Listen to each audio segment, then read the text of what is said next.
What's going on, everybody? This is Chris Classic, dropping a car vlog on the way to work. I just wanted to say that God is good. I'm thankful for another day. I'm thankful for being in the right mind. And as much as I don't want to go to work, I'm grateful to have a job to provide for myself, for my family, of course, my kids, and for other things that I want to do in life. So, sometimes we do things that we don't want to do, but we need to do. So I find joy in that. Make sure you subscribe to this channel, the Take It Home podcast, where I talk about professional wrestling, I interview wrestlers, and I put up my matches as Classic Alpha. Also subscribe to my second YouTube channel, C3 Ultimate Wrestling, where me and my wife's professional wrestling company, we have our matches up. If you guys like wrestling, you guys like other wrestlers besides myself, there's a lot of them. And we got some news to drop soon. God is good. God loves you. Christ loves you. And I love you. If you've not heard that today, I pray for healing. I pray for resolution. And I pray for peace. I wanted to go back on the video I made last night when I got off of work. It was a Christmas special. And I kind of went in on Chris Jericho. And I'm just reflecting on some of the stuff I said, because I usually don't really go in on somebody like that.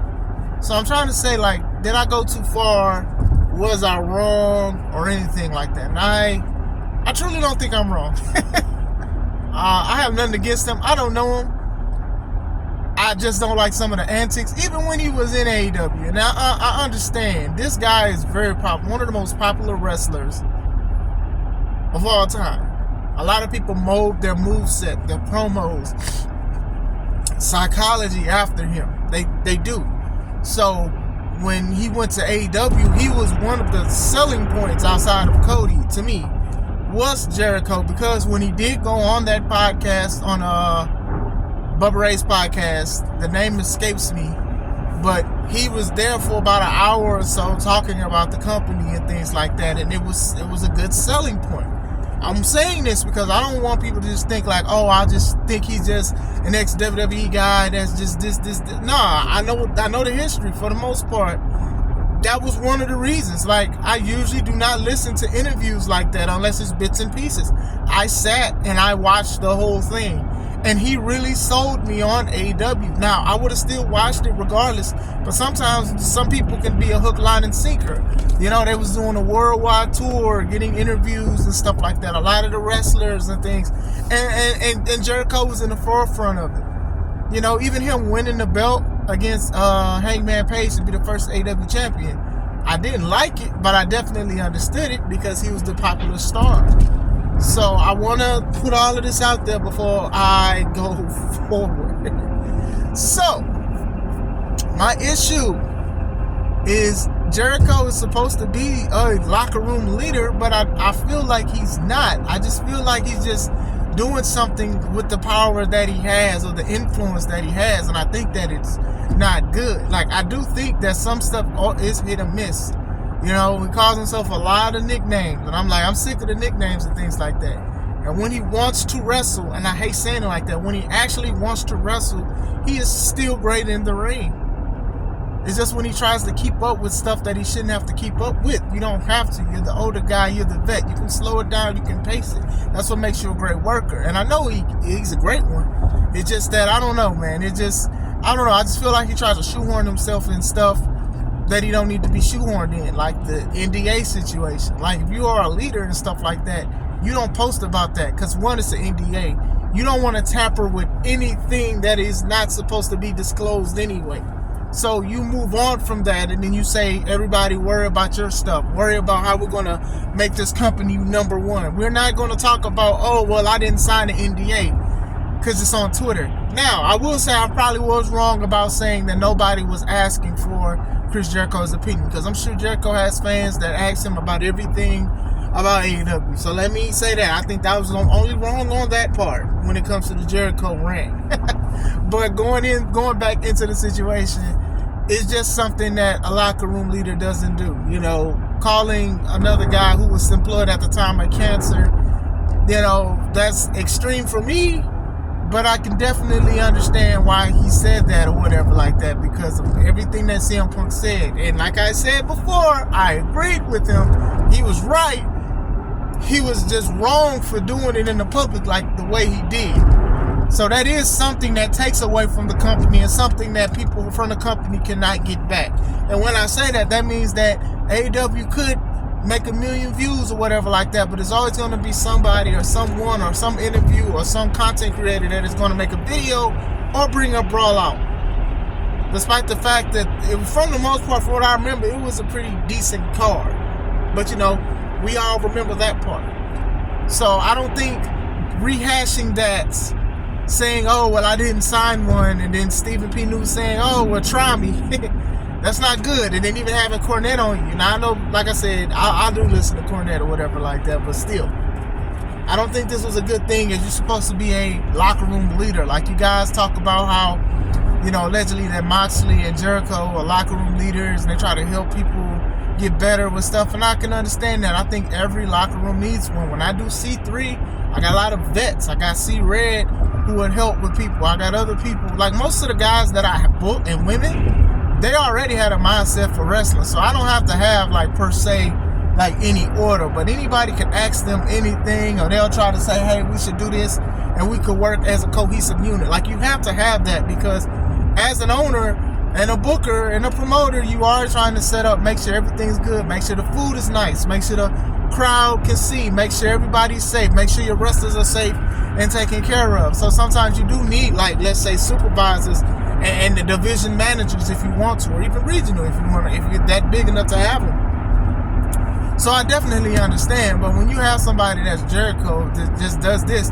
and people have a little idolatry in it, and it's like Jericho can do no wrong. La Champion, a little bit of the bubbly, the Ocho. I forgot he was doing something else. Some stuff hit and some stuff do not, and that's fine. That's just a part of the thing. You throw a lot of stuff at the wall and you see what sticks, and then whatever sticks you try to make a profit off of. But, going back into the situation, I don't think that Jericho is that good of a locker room leader. I do think that he can be one, and like I said, off of what I'm seeing, like, he may be the best, but it's the public thing as well. Like, many of us know what you guys do, or like how you supposed to handle the situation. So, like I said, AEW does need some work, and then I think that, Chris got to grow up a little bit more. In my opinion, he just got to grow up. Now, somebody who was, to me, a great locker room leader is The Undertaker, which is in the thumbnail.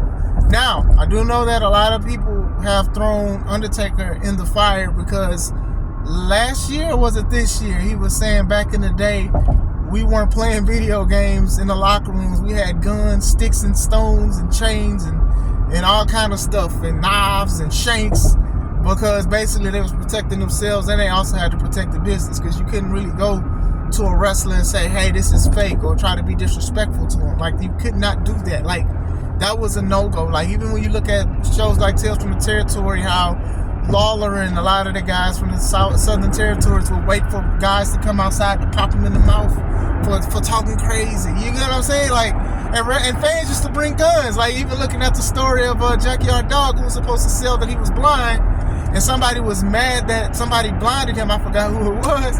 And the fan literally pulled out a gun that was trying to shoot him. Like, it was definitely different. But and I understand protecting the brand, bars. But man, if I gotta bring a gun to a wrestling show, I ain't wrestling. But going back into it, most people have said great things about The Undertaker because he was the cornerstone, the big dog, if you will, the original big dog. And he would, they would have court. Hey, what's going on with this? Call it kangaroo court, if you will. And then he would have resolved. Now, I'm sure that some of his decisions wasn't the best, and I'm sure I wouldn't agree with some of them, but he had a lot of respect. Same thing that Jericho has in AEW, I'm sure. But sometimes you just got to be a little tight-knit. You can't be lollygagging and crazy. I was about to say something, but it was about to sound inappropriate. I'm sorry, I'm old school, y'all, but I ain't trying to get flagged, and kids watch this, so I'm not going to say it. Something footing around, I will say that much. But a lot of people, they talk about him. I don't know, he had a group, the BSK group and everything, Bone Street Crew, and, a lot of people, they wasn't messing with him. Yoko, Savio Vega, Rikishi. Like, a lot of people wasn't messing with them. They wouldn't mess with him if they was by themselves, but still, he was still respected. to the point that people will come to him about issues in the locker room. And I'm not going to sit there and say like those wrestlers just loved everything he did and said. I'm sure people didn't like his position, but I think he did it right. With AEW, Bryan Danielson is a step in the right direction for disciplinary actions. I think it's a little too much as far as this finding people and stuff like that. That should be on Tony's desk, not him. But it is a step in the right direction. But with Jericho acting like, he's like one of these younger guys that can just do this kind of stuff, it kind of makes the stuff ridiculous. Because, like I said, Jericho shouldn't have said anything. And then if you know anything about court cases or anything like that, you don't want the public to know a lot of things that's going on, especially if there's no settlement or they're reviewing stuff. Like, you don't want to open up that can of worms, because when you do that, other people are going to see what else is at the bottom of the can, and it may look nasty. I'm just saying.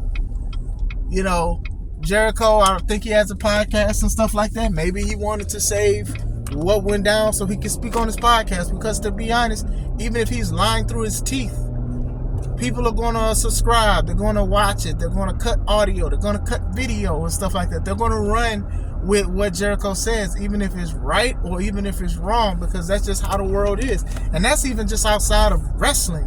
It's just people go with all kind of narratives and allegations towards somebody, and they'll be like, you know what, you look like you do it, and then run with that with no evidence, no receipt, no files. That's just how it is. And it's just like, hey, you should not like this person because I don't like this person. And that's so crazy, because me as a Christian man, a lot of people get mad when I move, or like a lot of us who are even righteous move like that and say, hey, you should do it, but we'll turn around and then try to tell somebody. The irony in that, but that's another time. Going back into it, yeah, that's just how I feel about the situation. I do feel like Jericho is loved and liked and cherished in AEW, and he is a very important part to AEW, but I do think he does need to tighten up as far as being a leader. You don't need to talk about an NDA. No, nobody's saying what is... Okay, I keep saying it. Maybe a few people, but still, I don't think it was necessary for you to chime in on something that all we know is that you said that CM Punk was a cancer. So if you're saying because you said that to him that you didn't have to sign an NDA, I guess good for you. But most of it's just his brand more than anything. I think he's just trying to push more of his brand than AEW, because if anything, this is something that can still shake and mess up AEW in the long haul. So if you do care for this company, which I'm sure he does, you got to keep your mouth shut about certain things. You can't just say any and everything like that. Some things you just got to let go. I'm on Facebook, y'all. I be looking at stuff.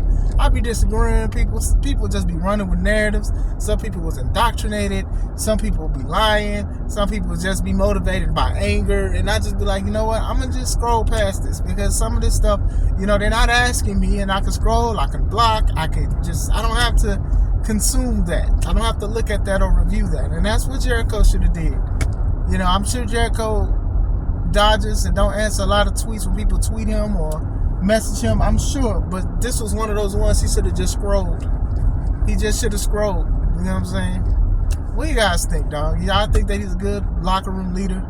Do you think he need to be more like The Undertaker, or maybe he just find his own way? Which I hope he finds his own way and things like that. Like, when you are a leader, or even a person who does disciplinary action, most of the time you're not the liked person. You're not the most liked person. They're going to call you strict even though you're the nicest person.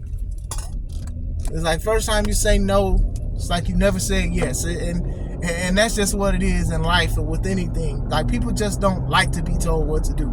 That be like the main thing. And I think with Jericho, who doesn't like to be told what to do, he understands that. And he's saying like, okay, well, we're doing good with demos. We're doing good with ratings. Because he was the one who came out with Demo God. Nobody was talking about demos until Jericho did. Because he was like, oh, well, the 18 through, 39 or 49, majority of them people, they watch us more than WWE. So those are the most important. And to some, for business talk, I'm sure it is. But to me, y'all still was kind of getting smoked through certain things outside of NXT and Dynamite. So it's like, now when podcasts or sport analysts or wrestling journalists, they talk about ratings, they bring up the demo. So that's how much pull Jericho has. Nobody was talking about demos like that. Nobody was talking about demographics like that until Jericho did. Called himself the demo god and everything, and it worked for him. So you know what I'm saying? He still has a lot of influence in the wrestling game. I just think that he just needs to be a little more professional when it comes to like tweeting and responding and personal things that could be detrimental to the company. So what do you guys think? Let me know. I hope you guys having a wonderful day. This is Chris Classic. Let's take it home.